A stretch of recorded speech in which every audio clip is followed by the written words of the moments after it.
Olá, muito prazer, seja muito bem-vindo a mais uma aula aqui do canal GeoPlay.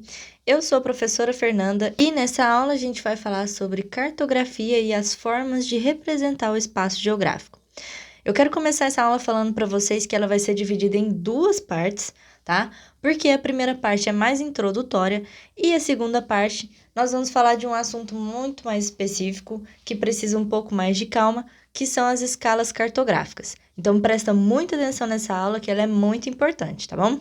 Para começar, então, eu quero falar sobre o histórico da cartografia, como que ela foi utilizada e como que ela começou a ser representada. Bom, a cartografia ela é uma técnica de representação da superfície terrestre em forma de mapas, usando aí uma linguagem simbólica, ou seja, símbolos, né? Essa técnica ela é muito antiga. Nós temos mapas que são datados até mesmo antes de Cristo, que foram feitos em argilas. E é uma técnica muito importante para o conhecimento do espaço geográfico, para o conhecimento da superfície terrestre, dos fenômenos que aqui acontecem, das características das paisagens do nosso planeta. E ela foi crescendo, né? Ela foi tendo aperfeiçoamento de técnicas, onde essas técnicas permitiram uma representação do espaço mais fiel, mais detalhada ao espaço geográfico. Esse aperfeiçoamento das técnicas de representação do espaço geográfico, né, para a gente ter uma representação mais exata da superfície, começou lá ainda no século XV e XVI, com as grandes navegações feitas pelos europeus, né, principalmente os portugueses, ingleses, espanhóis. E lá nessa época ainda, um dos principais instrumentos que foram aperfeiçoados para auxiliar na melhor posição e na melhor representação da superfície terrestre foram a bússola e o astrolábio. Já no século XX, outros instrumentos foram criados e eles permitiram a representação mais detalhada do espaço geográfico da superfície terrestre, que foram o Sistema de Posicionamento Global, né, ou seja, o GPS, e também as imagens aéreas e as imagens de satélite. Vale lembrar aqui que as imagens de satélite elas foram desenvolvidas, infelizmente, para uso em guerra,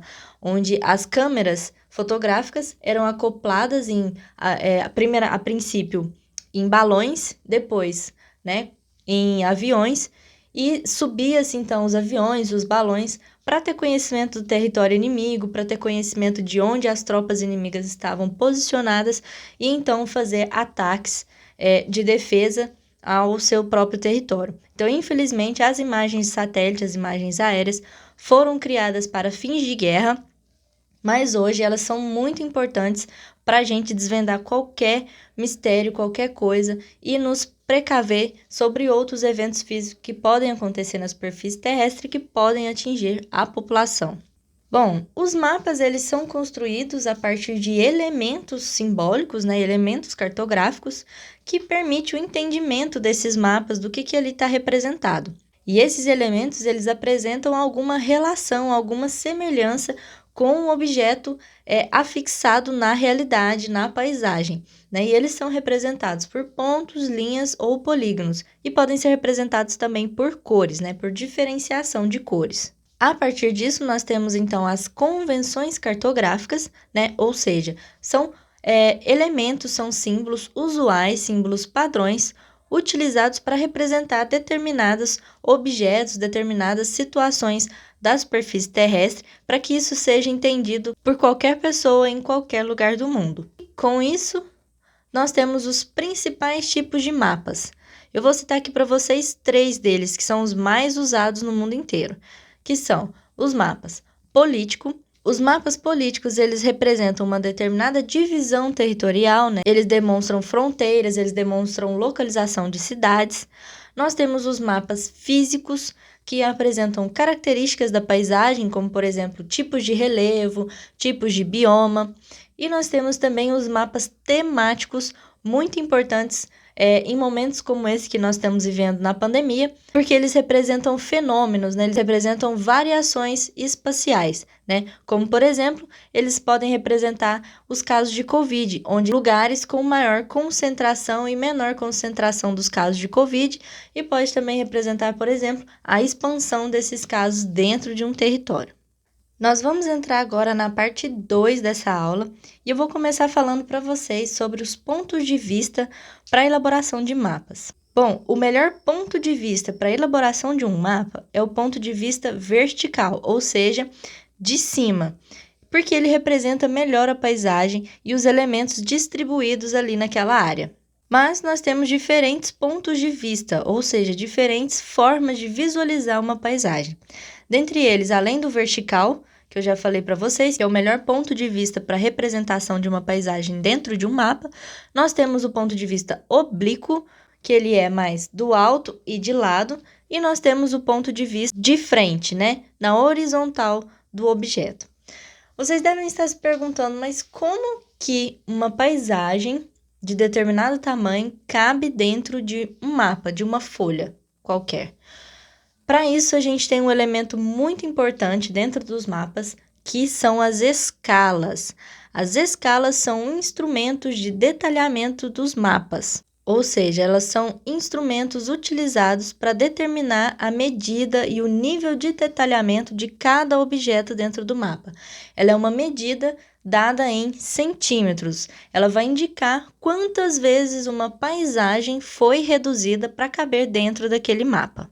A escala em um mapa ela pode vir de forma gráfica, que é dada em barrinha, onde cada barrinha dessa mede 1 centímetro no mapa, e ela pode ser dada de forma numérica. Em ambas as escalas, a gente faz a seguinte leitura: 1 centímetro no mapa equivale a x centímetros na realidade. Mas, para reduzir, a gente pode ler somente 1 para x. Como, por exemplo, uma escala de 500 mil, a gente lê 1 para 500 mil.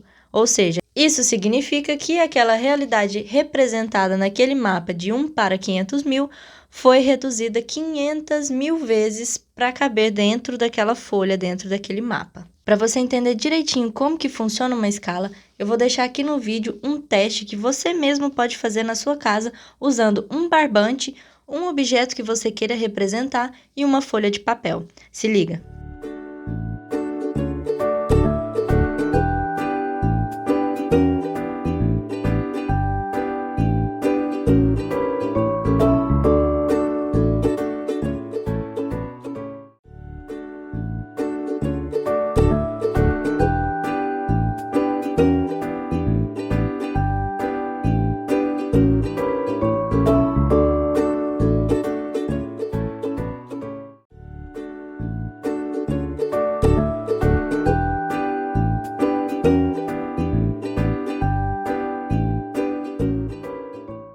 E nós chegamos ao fim dessa aula. Eu agradeço muito a atenção de vocês e a sua participação.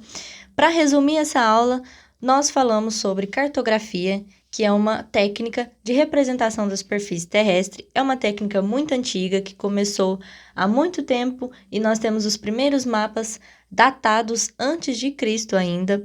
Nós vimos também que as formas de representação, as técnicas de representação do espaço geográfico foram mudando conforme os anos, conforme o tempo foi passando. Essas técnicas foram mais avançadas, o que permitiram um melhor detalhamento e uma representação mais exata da superfície terrestre.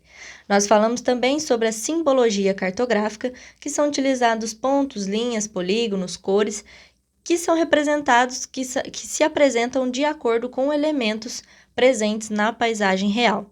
Nós falamos sobre alguns tipos de mapas, que são físico, político e temático. Cada um desses tem uma característica. Os mapas físicos, por exemplo, representam características da paisagem como relevo. Os mapas políticos vão representar uma divisão territorial e os mapas temáticos uma variação espacial, um fenômeno espacial. Nós falamos também sobre as escalas, que são instrumentos importantíssimos na construção de mapas, que elas representam o nível de detalhamento de um objeto dentro de um mapa.